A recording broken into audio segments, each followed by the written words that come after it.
Hello and welcome to this video, which is part 8 of our 33-part series on chess concept that beat world champions. Yeah, there's one issue with this particular subject. The title basically means that it's difficult for me to give you exercise positions that you can try to solve while pausing the video, because the solution will almost invariably be h4. Subject is play h4.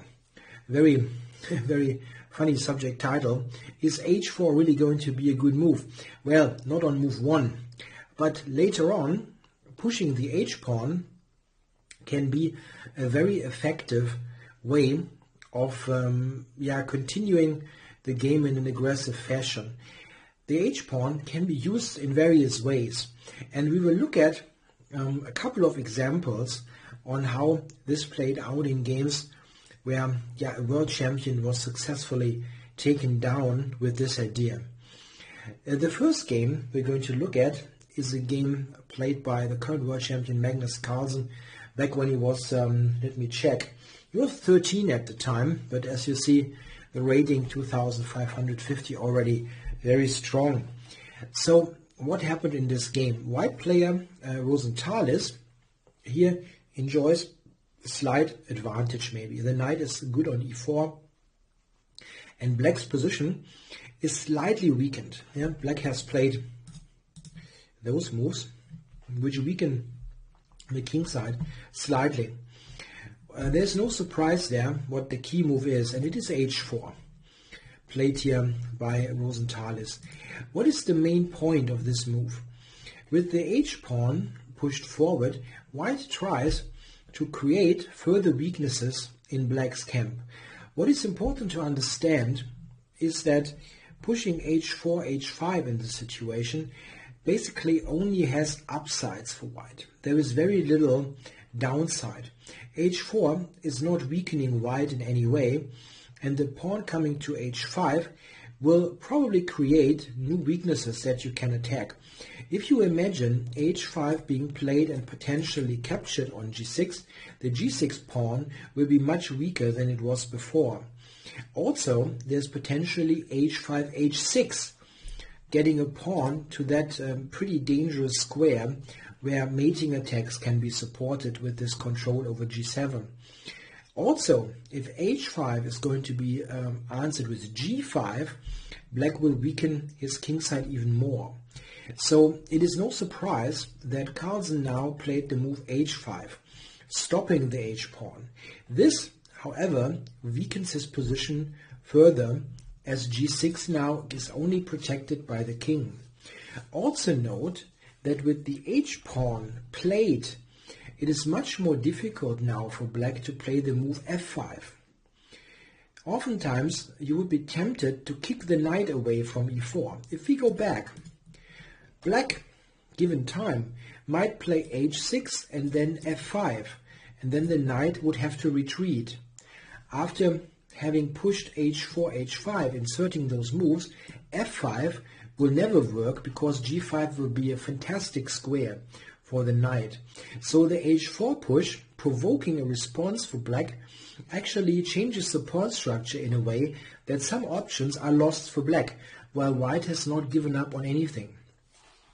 Here, h5 was the best reply still, and Rosenthalis now played f3, and after this trade, the knight on e4 got taken.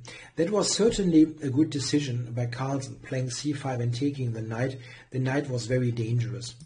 The way it turned out, white was a bit better here, but with the perfect defense, Carlsen would have been able to hold the game. It didn't work out for him in the rook ending where he made a mistake. I don't want to go into this all that deeply. I rather want to look at the second example, which features Carlsen again. And we see that this is a somewhat related structure.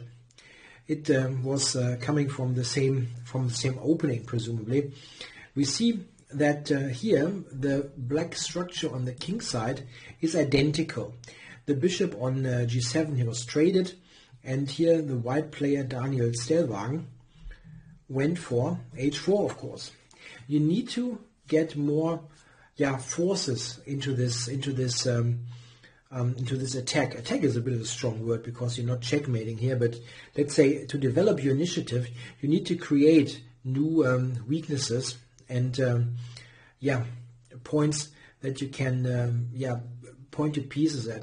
So here h4 is again intending h5, and it is not easy for black to stand that. So Carlsen again played h5. This was, by the way, played later in 2004. So this game happened after the Rosenthalis game. h5, rook e4. White is trying to double on the e file. And the way it turned out, that pressure was quite annoying. Yeah, very, very tough to play this position. You cannot move the knight. And what exactly should black play? Playing f5 in such a position is very difficult to do. In this particular situation, it was a possibility going for this. But defending this position is extremely difficult. There's knight g5 threatened, and Carlsen understandably did not go for that. He tried to defend just by playing king to f7, but now queen h6 was a scary moment. All this is possible because h4, h5 was inserted, and there are additional weaknesses that you can play for. Yeah, the queen got pushed back, but white has new ideas. Knight e5, check, and now knight takes h5. So an attack was unfolding there against black's king. All this due to the h4 move that created new weaknesses that you can attack. It's really interesting to see how sometimes pushing this pawn can influence the situation in the center. Note that inserting h4 and h5 is not something that is entirely, let's say, symmetrical in its effects. For black, this is much more of a problem as he has moved the f-pawn and the g-pawn.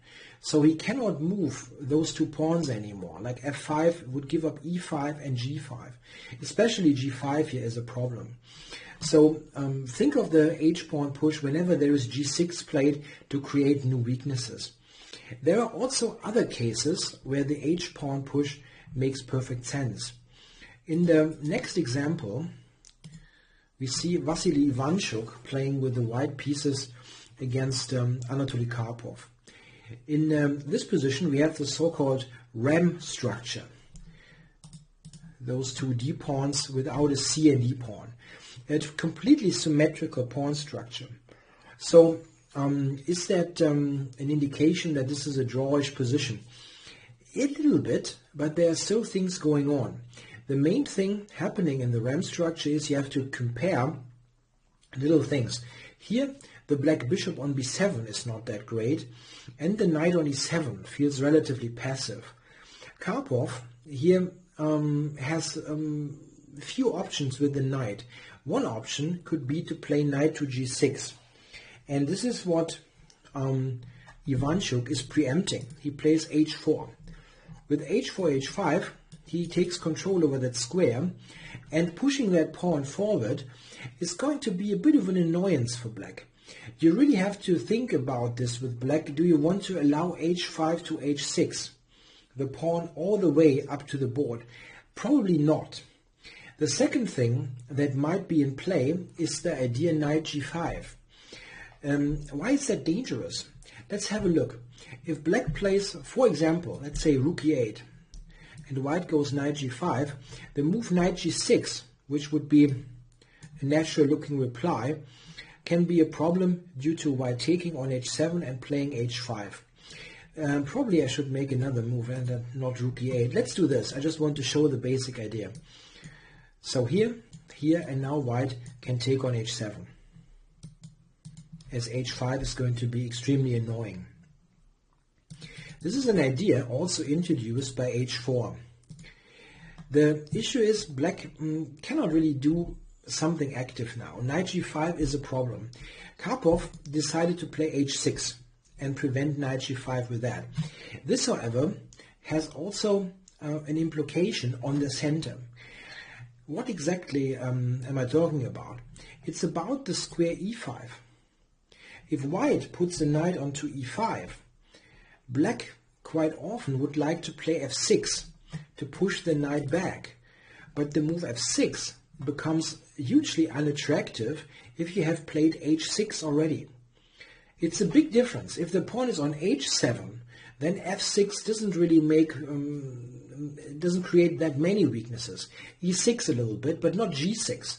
But h6 is basically reducing black's options for fighting against the knight to e5. This is an important thing to understand. White is playing h4 to provoke something like with h6 that influences the center. h4 is not just a move that tries some outlandish attack on the flank. Yeah? It is actually it's an active move to improve your chances for central play in some cases. This is such a case. A little bit later, we saw that Ivanchuk indeed managed to put the knight onto e5, and he had some annoying pressure there. He was constantly making threats then on the king side, slowly. Note that this is weak. This position wouldn't be anything at all for white if the pawn would be on h7, let's say, and white's pawn back here. Because then g6 is not a problem. Here, white is just very annoyingly pushing on the king side. He got this position, and now the mate threat was very problematic. In the actual game, Karpov, I think lost on time. Yeah, he lost on time, but the position already was very tough to defend. So h4 provoking h6 has a big influence on the center. A similar scenario we see in the following game from the World Championship match between Botvinnik and David Bronstein. Botvinnik with white here has a somewhat, let's say, it's not a very active position. Passive would be wrong, but it's a little bit stodgy. The bishop on d2 is not very active, and those pieces here, they don't do all that much. Yeah, we looked at this knight to f5 idea here, or knife f5. Now impossible. Black has played g6. That's not happening. But how should black play? It's Bronstein to move, and he found a good solution. Okay, it's no surprise he played the move h5. And this is somewhat comparable to the Karpov game, the Ivanchuk-Karpov game, as the h-pawn is going to be used against this g3 knight. In this particular position, the knight on g3 does not have a good square to go to at all. Knight to h1, you don't want to play that. So Botvinnik's move is very understandable. He played rook f to c1, and Bronstein played h4 to push the knight back onto f1. So black with the h-pawn push has actually won some space for his pieces, and he pushed the knight away from that square on g3. The g3 square doesn't even look all that attractive for a knight, but there is one problem, or one thing to take into account. It was covering the e4 square. So, knight to e4. Again, we see the h-pawn was used to increase the central influence. So it's not some, again, outlandish flank play. It makes sense in connection with the fight for the center. Yeah, here Bronstein, it's difficult to pronounce it in the English way when you are totally used to saying Bronstein in German. Okay, knight e4, and Botvinnik played knight to f4, activate this knight, and black, based on the strong knight on e4, developed an initiative slowly with g5, and later he even pushed f5. Yeah, note that this is a very good pawn structure. The white pawns here can barely move. G-pawn, f-pawn. Black has gained lots of space on the king side. This is a very interesting position where black has the initiative. It's not impossible to defend, of course, for white, but black was much easier to play. The h-pawn here was used to push the knight away to actually use a central outpost here for the knight. A very nice way of handling things. There are many different versions of h-pawn pushes. The next one is a very classical one. Let's say push the h-pawn to attack a fianchettoed kingside position. Here, this is a position out of the Sicilian Maroczy bind, where Ivanchuk plays the white side against Vishy Anand. In this position, you can definitely think of play on the queen side. You know, white has rooks here, and he's got more space also on that side of the board.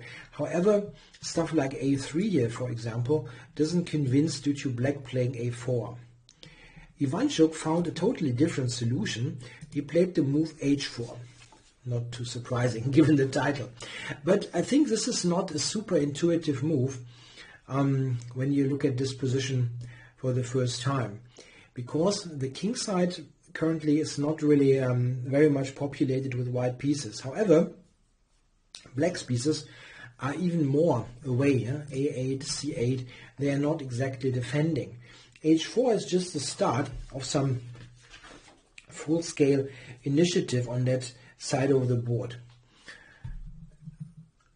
Anand took on d5. This is a difficult decision, but it is very tough to keep the knight on the board for a long time. For example, as long as the knight is on d5, there is no potential for a queen move, as knight b6 is going to be played. It's very tough to live with that piece. Black took it, and now, of course, very important, white is capturing with the e-pawn. He's not taking with the c-pawn. The e-pawn capture in this kind of structure is the much stronger recapture if queens are on the board and you have attacking chances on the e-file or on the king side.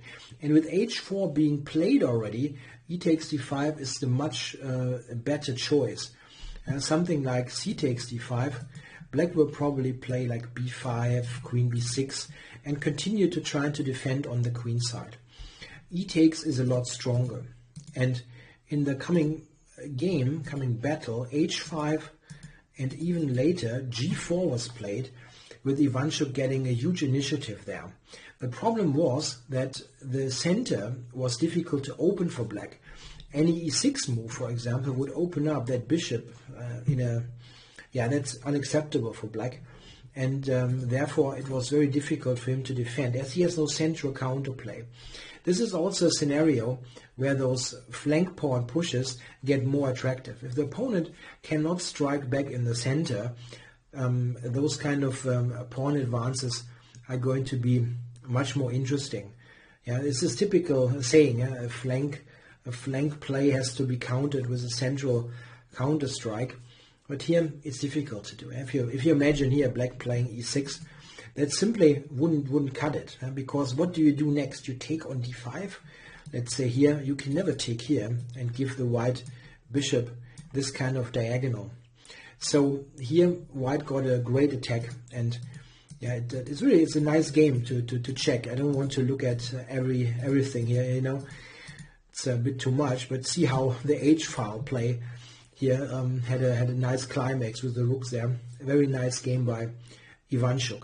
So any fianchettoed position, h4 is an interesting recipe to play against. I also want to look at the following game, where Carlsen is again involved. This time a little bit of a later game from 2008, when he was already a world-class player. He's playing black against Shahryar Mamedyarov. And in this game, we see another scenario where the h-pawn push is very, very common. This structure is a typical French defense structure. That here was not that wasn't a French defense to begin with, but rather I think a Queen's Indian.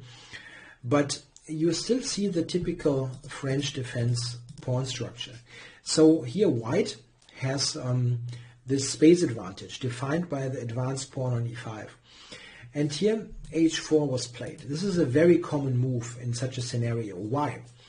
The further advance of the h-pawn will invariably lead to additional weaknesses. For example, if white plays h5, h6 and black plays g6, there will be huge holes on the king side. If black reacts with h6, then a sacrificial attack on h6 is very likely. If black plays h5, then g5 is weakened a lot. Currently, h5 is just going to be taken, but in general, h4 is very common in such a scenario. You push the pawns on the side of the board where you have more space, which is clearly here the king side for white. In this particular case, after knight to b4, Mamedyarov tried something else. He played bishop to g5. That's also an interesting idea, because black absolutely cannot take that bishop. Yeah, taking it would open up the h file to absolutely devastating effect. Yeah, rook h1, and black is probably going to be checkmated there in the long run, maybe even in the short run. He took here and played the bishop away from that trade. But again, this is not a very comfortable position. Some moves later, h5 happened, and now black has this choice. Do you want to allow the pawn to h6? Note that a pawn coming to h6 with black answering g6 is almost a checkmating position on the back rank. So you always have to watch out there. It's very, very tough to allow such a pawn. This is also why Carlsen here, unsurprisingly, played h6. However, this is not easy to handle as well. You have the constant ideas of sacrifice on h6, plus the whole kingside pawn structure is not very, very favorable. You have to note that a later f4, f5 will open up additional weaknesses. We can go forward a little bit. I'm going to play a couple of quick moves, f4 and f5. This is a direct effect of h4, h5 provoking h6. You see now, if black allows a capture on e6 and he recaptures with the pawn, then g6 is weak. If black takes, however, now, because its scenario is too bad for him, then there are also weaknesses. Yeah, this gets taken and d5 gets weak. So this h-pawn push creates potential weaknesses even later on. Not immediately, but later on in the game here with f5, black would have a problem. Black would much rather play or have played g6 and h5 to stop further pawn pushes, but that's not possible in this kind of structure. After f5, Mamedyarov got a very nice position, and in fact, due to a tactical mistake, a5 here being played, Carlsen lost quite quickly. Now if you like, you can treat that as an exercise, white to play and win. And what did Mamedyarov play? He could take on a5, and he did. Takes, queen takes, and now this is the issue. It's a double attack. Black cannot defend against that. Yeah, so h4 here in this game was used as an anchor for the bishop coming here, and also to gain more space and create a favorable pawn structure on the king side for the later f4, f5 push. Sometimes h4 is played very early on in the game even. There was a fascinating early example or recent example from 2016, the Candidates Tournament, where Sergei Karyakin here played white against Vishy Anand. This proved to be a very important game, as Karyakin scored an early victory and got into the group of leaders in that event. He played h4 in this position. Yeah, what's the point? You prepare knight g5, and this can be a quite annoying thing to meet for black. Anand played b6 now,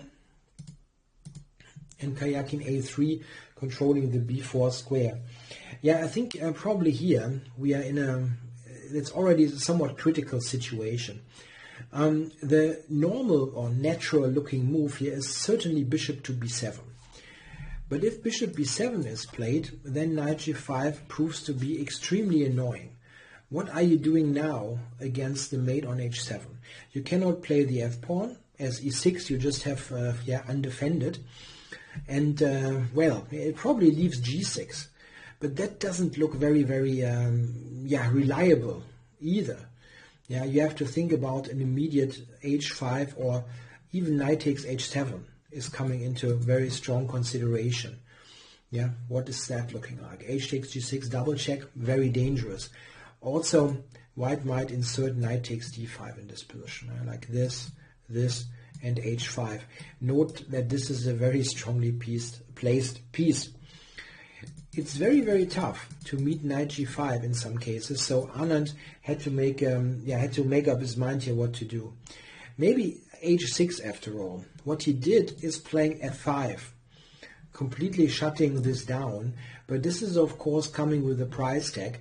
Now the center is weakened. Note that again, a flank pawn push provoked a reaction in the center that is actually quite favorable for white. Karjakin now was able to transform this into a position where hanging pawns will arise. And he simply played with short castle. Yeah, the h pawn here on h4 wasn't a problem here. It wasn't hanging, as c5 is also attacked. So Vichy couldn't take here, because at the end the c5 pawn falls with pretty awful position for black. Yeah, at the end those pawns prove to be a big liability. And also note that this is weak. f5 was a probably dubious decision. However, it was not an unprovoked decision. The h4 move, put some problems for black. You can go back again. It put some problems on the table for black, and he had to make some kind of concession. And it's very difficult to decide what concession to make. An interesting idea here, h4. We see similar ideas sometimes in the Sicilian, where h5 is going to be played, especially out of the Paulsen or Termano system. Oftentimes h4 is an attacking device in the middle game, but sometimes we see it in the ending. Here we see an almost an ending. We have queens, bishop and rook on the board between Mickey Adams and again Vichy Anand here playing black. And this is a very nice example for using the h-pawn in an ending type of position. Adams played h4, king to b8, and after the trades played the move h5. This situation on the king side is something that you should really take note of. This pawn on h5 is very, very useful because it limits black's movements of pawns on that side of the board. Black cannot play g6 anymore, for example, as that just would be taken and lead to further weaknesses. f6 would now weaken g6. That would be even more of a problem if the king would be on the king side. Currently it is on b8. In general, this is a favorable pawn structure because the g7 pawn can sometimes be attacked. This might be with the queen. In this game, obviously, it has to be the queen, is the only piece left. But oftentimes, there are also issues with this kind of structure in a rook ending. If you imagine white would have a rook and would go there, that would be awkward to defend, as you cannot move the pawn away. Usually, if a pawn is attacked, the best solution is to protect it with another pawn, if possible, or move it away. Protecting something with a piece, a pawn with a piece, is not an ideal solution. I'm sorry, it's not an ideal solution. This ending proved to be very, very inconvenient for black to defend. We can go ahead a couple of moves just to see how it played out. F5 was played and f4. Anand tried to get some activity going, but we see that now those three pawns basically limit black's 4 pawns. He cannot do anything with his majority, and whatever pawn moves he play, like the g pawn, it gives him more weaknesses. White was just in excellent shape, and at the end managed to win the h6 pawn. Failing me, but I'm close to the end of the video anyway. The final game to check is this one. This game is played between Vladimir Kramnik and one of the top German GMs, Georg Meyer. Kramnik with white has played the sort of reversed King's Indian and now has to find some good plan for him. He wants to push the f-pawn and place knight to e1. And now it's black's turn to move. What should Maya do? Of course, he could just castle in this position, but after that, f4 is going to be the kind of scenario that white was hoping for. Instead, Maya played a lot stronger. He played h5. Why is that a strong move? This move is directly aimed to fight white's f4 idea. If white plays f4 immediately, this is what happened in the game, black plays h4. We look at that, of course, as this is the game continuation. But we should check the alternatives. How is white supposed to handle this h-pawn push? He alternatively could play h4 himself and stop that. But note, this is not two people doing the same thing. After h4 for white, it's very difficult for him to play f4 anymore, as this weakens g4 a lot, and with it comes stuff like this. Like here f4, black would have welcome squares to go to. Looks very inconvenient. h4 is not a move you like to play here with white. This move. Here black plays h4 happily, threatening to take and win the h3 pawn. So probably white will go g4. This also does not look ideal because you weaken f4 and with it e5. This is a direct consequence. For example, after knight to d7, if you push f4, you give up control over the dark squares and black will get something to e5. This is also a direct effect of pushing the h-pawn.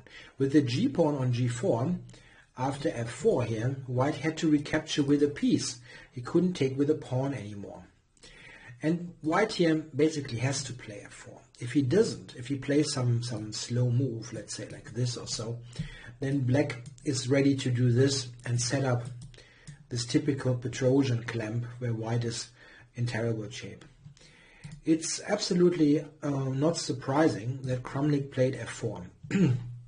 It's kind of having said A, you need to play B, yeah?